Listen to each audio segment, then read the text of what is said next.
Throughout the long and winding road of human history, one unfortunate constant remains: financial deception. It's a recurring theme, woven into the fabric of our societies, a testament to the enduring allure of quick riches and the vulnerabilities of human trust. Time and again, charismatic figures have emerged, promising untold riches and financial freedom, captivating audiences with their persuasive words and seemingly foolproof plans. Yet, all too often, these promises crumble, leaving behind a trail of shattered dreams and financial ruin. These individuals, masters of illusion, exploit the hopes and aspirations of others for their own personal gain. These schemes aren't just dusty relics of the past, confined to history books and cautionary tales. They continue to thrive in the modern era, adapting and evolving to exploit new technologies and vulnerabilities, particularly within the complex and ever-changing world of finance. The digital age has, in some ways, made these schemes even easier to execute and harder to detect. Among the various forms of financial fraud, the Ponzi scheme stands out as a particularly insidious example. It's a fraud so remarkably simple in its design, yet so devastatingly effective in its execution, leaving a lasting impact on countless victims. Unlike the intricate webs of deceit found in complex cybercrimes, Ponzi schemes often operate in plain sight, relying on a foundation of trust and personal relationships. They are fueled by the inherent human desire for financial success and the carefully constructed illusion of guaranteed returns. The architect of a Ponzi scheme masterfully sells a compelling story, a narrative of guaranteed and extraordinary returns on investment, often promising returns that seem too good to be true. This narrative is so alluring and persuasive that even the most cautious and skeptical individuals often find themselves ignoring the warning signs, blinded by the potential for quick and easy wealth. Each profit that is paid out to early investors serves to transform victims into unwitting recruiters, unknowingly perpetuating the scheme by spreading their positive experiences. The scheme spreads rapidly through word of mouth, fueled by the testimonials of those who believe they have found a legitimate path to financial success. The Ponzi scheme model can only sustain itself and grow as long as a continuous stream of new money flows into the system, funding the payouts to earlier investors. Ultimately, it's a fragile house of cards, built on a foundation of deception and unsustainable promises, destined to collapse under its own weight. The infamous tales of Charles Ponzi and Bernie Madoff are not merely historical anecdotes or isolated incidents. They serve as stark warnings about the ever-present dangers of unchecked greed, the seductive power of false promises, and the potentially devastating consequences of blind faith in individuals or systems that seem too good to be true. In the realm of financial deception, the most dangerous lies are often the ones we are most willing, and perhaps even eager to believe. The ones that confirm our hopes and validate our desires for a better future. The term Ponzi scheme is synonymous with financial fraud, a deceptive investment strategy that has ensnared countless victims throughout history. The name itself comes from Charles Ponzi, the man who masterminded one of the most audacious scams of the early 20th century. His name is forever etched in the annals of financial crime. He was an Italian immigrant who arrived in America with dreams as vast as the ocean he crossed, chasing wealth and opportunity in a land that promised prosperity. Like many immigrants of his time, he sought to build a new life, but his path to riches took a decidedly dishonest turn. It was in 1919 Boston, a bustling city ripe with ambition and speculation, that Ponzi concocted his scheme. He claimed he had discovered a way to exploit international postal coupons for huge profits, a seemingly complex but ultimately fraudulent venture. Ponzi enticed investors with the promise of extraordinary returns, offering a staggering 50% profit in just 45 days. This was an unheard-of rate of return, far exceeding anything offered by legitimate investments, and it immediately raised eyebrows, though not enough to deter the eager masses. In the beginning, early investors were indeed paid on time, receiving the promised returns like clockwork. This initial success was crucial to the scheme's growth, as it created a buzz and generated immense confidence in Ponzi's abilities. The rapid payouts fueled a frenzy of investment, as word spread like wildfire. People mortgaged their homes, risking everything they owned in the hopes of striking it rich quickly. They emptied their savings accounts, pouring their life savings into Ponzi's scheme, blinded by the allure of easy money and the fear of missing out on a once-in-a-lifetime opportunity. But the truth was far more sinister. Ponzi's business was a complete fiction, a house of cards built on deception and unsustainable promises. While the arbitrage opportunity involving international postal coupons did exist in theory, it was nowhere near the scale Ponzi claimed. The potential profits were limited, and the logistics of exploiting them on a massive scale were simply impossible. In reality, there simply weren't enough postal coupons in the entire world to support the astronomical amount of money pouring into Ponzi's coffers. The scheme was destined to collapse under its own weight. Instead of generating profits through legitimate means, Ponzi was simply using money from new investors to pay off older ones, a classic hallmark of a Ponzi scheme. It was a zero-sum game, a deceptive cycle of robbing Peter to pay Paul, with Ponzi himself pocketing a significant portion of the funds along the way. Ponzi maintained the illusion of success through his lavish lifestyle and confident persona, projecting an image of wealth and prosperity that further enticed new investors. For a brief moment in time, Charles Ponzi was celebrated as a financial hero, a genius who had unlocked the secrets to effortless wealth. But the scheme was inherently unsustainable and ultimately doomed to fail.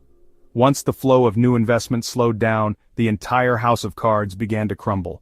The inevitable financial collapse left a trail of devastation in its wake, bankrupting countless investors and shattering their dreams of financial security.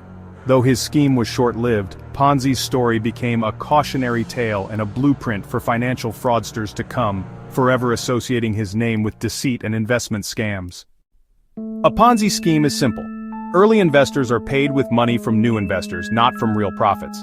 The operator promises high, consistent returns with little risk, an irresistible lure. Early investors receive payouts, become evangelists, and draw in more victims. The scheme relies on constant growth. Without new money, it collapses. Operators create fake statements and vague investment strategies to maintain the illusion. They discourage withdrawals, offering even higher returns for reinvestment. The math is fatal. Eventually, new investments can't keep up with payouts. A market downturn, mass withdrawals, or exposure by authorities brings the scheme crashing down. When the money runs out, the truth is revealed. Most investors lose everything. Every Ponzi scheme ends in collapse, only the timing is uncertain.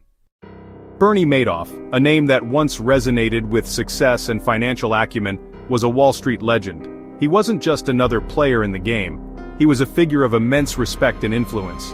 His rise to prominence was meteoric, captivating the financial world with his seemingly unparalleled ability to generate wealth. He wasn't just building a respected firm, he was building an empire, even ascending to the prestigious position of chairing NASDAQ. This role placed him at the very heart of the American financial system, a testament to his perceived integrity and leadership. He was the face of success, the embodiment of the American dream on Wall Street. His reputation was his greatest asset, carefully cultivated over decades. It was the bedrock upon which his entire operation was built, the shield that deflected scrutiny and fostered unwavering trust. People believed in Bernie Madoff, not just his firm, but in the man himself. But behind the facade of success and respectability lay a dark secret, a massive Ponzi scheme, meticulously run from the 17th floor of his firm's headquarters. This wasn't a minor infraction, it was a calculated and systematic deception of epic proportions. Madoff promised select clients steady, market-defying returns, a proposition that seemed almost too good to be true, yet many eagerly embraced it. He offered a sense of security and prosperity that was particularly alluring during times of economic uncertainty.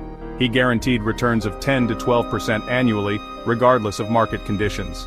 This consistent performance, seemingly immune to the fluctuations of the global economy, was a key element of his deception, lulling investors into a false sense of security and trust. He claimed to achieve these remarkable results through a complex option strategy, a sophisticated investment technique that few understood. This air of complexity further shielded his scheme from scrutiny, as investors were hesitant to question something they didn't fully comprehend. But in reality, it was all fiction. There was no complex strategy, no sophisticated trading. It was simply a Ponzi scheme, where new investors' money was used to pay returns to existing investors. Madoff's genius wasn't in finance, it was psychological. He understood human nature and how to exploit it. He knew how to manipulate people's desires for wealth and security, preying on their trust and greed. He masterfully crafted an aura of exclusivity around his fund, turning away investors to artificially inflate demand. This created a sense of scarcity and prestige, making his fund even more desirable and reinforcing the perception of its superior performance. Trust, not rigorous due diligence, brought in billions from wealthy individuals seeking to preserve and grow their fortunes. It also attracted charities and institutions, including pension funds and foundations, all seeking to secure their financial futures. Clients received fake financial statements, meticulously crafted to show steady, consistent growth, further reinforcing the illusion of success. These documents were designed to instill confidence and discourage any questions about the fund's operations, as long as withdrawals were honored promptly and without question, and new money flowed in from unsuspecting investors eager to join the exclusive club. Suspicion was rare. The constant influx of new capital was essential to keeping the scheme afloat. For decades, Madoff's elaborate scheme thrived, a testament to his cunning and the power of deception. It was fueled by his carefully cultivated reputation and an environment of secrecy that discouraged scrutiny. He wasn't just a money manager, he was seen as a financial wizard, a master of the markets, an untouchable figure on Wall Street. But beneath the glittering surface of success and admiration, it was all a carefully maintained illusion, a house of cards built on lies and deceit. The world, blinded by Madoff's carefully constructed facade, would soon discover the devastating truth behind his empire. Madoff's fraud was the largest Ponzi scheme in history, with fake account statements claiming $65 billion in assets. The real losses, $17, $20 billion in principal, wiping out fortunes and devastating lives. Victims ranged from celebrities to retirees, hedge funds to charities. No one was spared. Entire foundations vanished overnight, and families lost everything. The psychological toll was immense, leading to despair and even suicide. Madoff's feeder funds amplified the damage, spreading losses worldwide. The betrayal was personal. Many victims considered Madoff a friend or trusted advisor. When the scheme collapsed, the shockwaves exposed a global web of complicity and negligence. Madoff's scheme survived for decades, but the 2008 financial crisis changed everything. As markets crashed, investors rushed to withdraw $7 billion, money that didn't exist. Madoff's business was a sham. Client funds had been used to pay others or fund his lifestyle. With no new investors and mounting redemptions, the scheme unraveled. In December 2008, Madoff confessed to his sons, it was all one big lie. His sons reported him to authorities immediately. On December 11th, Madoff was arrested, admitting there was no innocent explanation. The news stunned the world. Madoff, the financial wizard, was a fraud. The collapse was swift and total, ending the largest Ponzi scheme ever. The era of illusion was over. Madoff pleaded guilty to 11 felonies and was sentenced to 150 years in prison. His associates, accountants, programmers, and staff were also prosecuted. A court-appointed trustee, Irving Picard, worked for years to recover assets, clawing back over $14 billion for victims. The process was complex and painful, pitting victims against each other. The Madoff family was destroyed.